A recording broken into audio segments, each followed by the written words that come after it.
Are you thinking about starting your own business so that you can have time and money freedom? You know, that thing that entrepreneurs keep talking about having? Being a successful entrepreneur is certainly a goal that's worth aiming for, but unfortunately it doesn't come without its challenges. The focus is often on the success stories, you know, the more time with the family, the vacations, the nicer house, the car, and all of those kind of things, which is all great, and often it is true once you get to a certain point.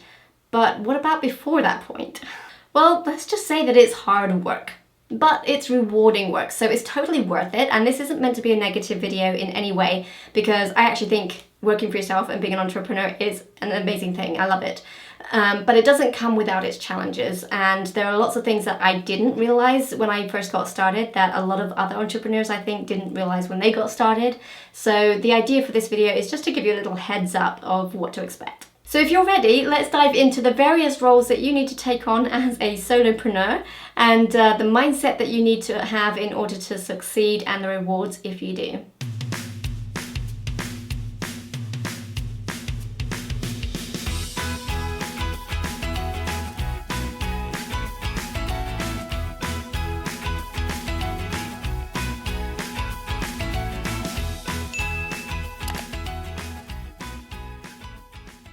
When you become an entrepreneur, you need to wear many different hats or to take on various different roles.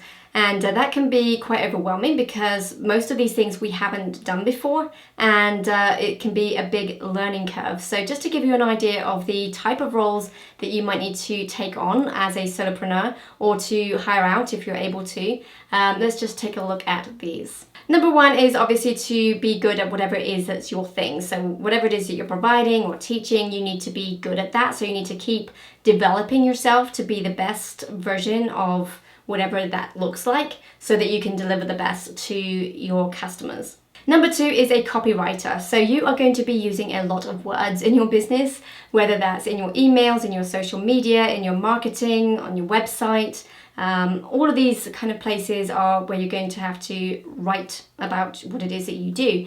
So if words don't come easy to you, this is going to be very difficult. And even if words aren't that big of a deal, you still need to understand how to use your words in those different contexts. Number three is a designer. So you're going to want to design your logo and your freebies and all kinds of different things within your business.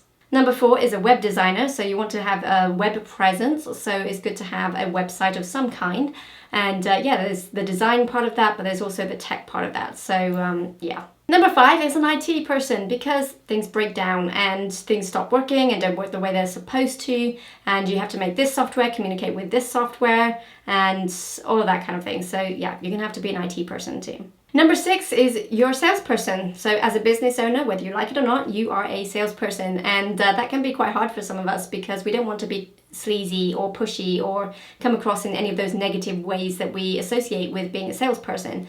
So you're going to need to know how to learn how to sell in a way that feels good to you. Number seven, you are a manager. So if you have any team members at all, even if they're only contracted for a few hours a week, you are a manager. So you need to be able to manage your team well. Number eight, you're going to have to get comfortable both behind and in front of the camera, because video is pretty much expected these days, and that's only going to become more so as the years go on.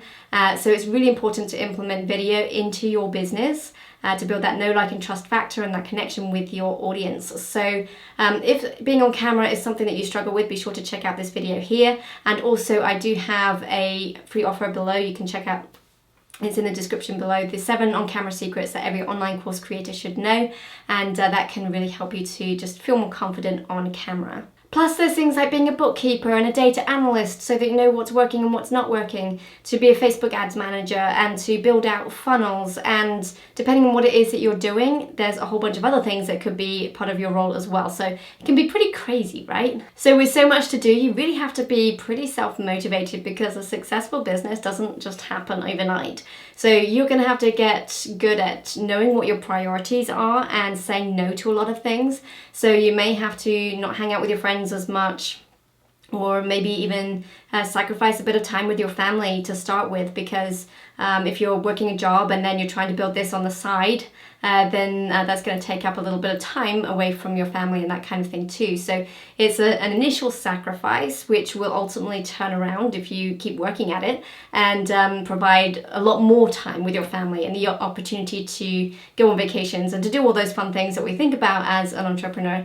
But initially you'll probably find that it's actually more hard work and it requires a lot of sacrifice. So you do really need to be quite self-motivated. Now, if you love learning, which I think you probably do, because I think as entrepreneurs it's kind of inbuilt in us to love learning, but I do encourage you to learn as much as you possibly can on the various different aspects of your business, because having an understanding of how the things work and how it all fits together is super helpful in really grasping your business, but also to being able to lead those people who are going to be under you as your team. So if you are in a position to hire a team right away, whether it's one person or multiple people, I'd encourage you to do that as soon as possible, because time is money, right?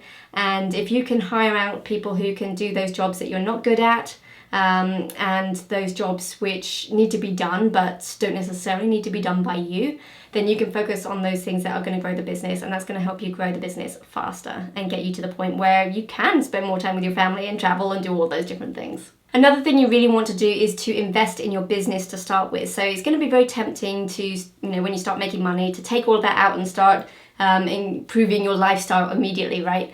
But I encourage you to invest as much as you can back into the business, because again, that's going to grow your business faster. So whether that's hiring more people and getting the tools you need, getting the training and mentoring that you need, all of those kind of things are going to help build your business faster ultimately. So you really need to invest that money back into your business to start with, to get the ball rolling, and then as your business grows, the more you can take out of it. If you take a lot out initially in terms of percentage, then and you take more for yourself personally and less for your business, then your business is going to grow much more slowly and is going to not really achieve the results that you're looking for as quickly as you're wanting.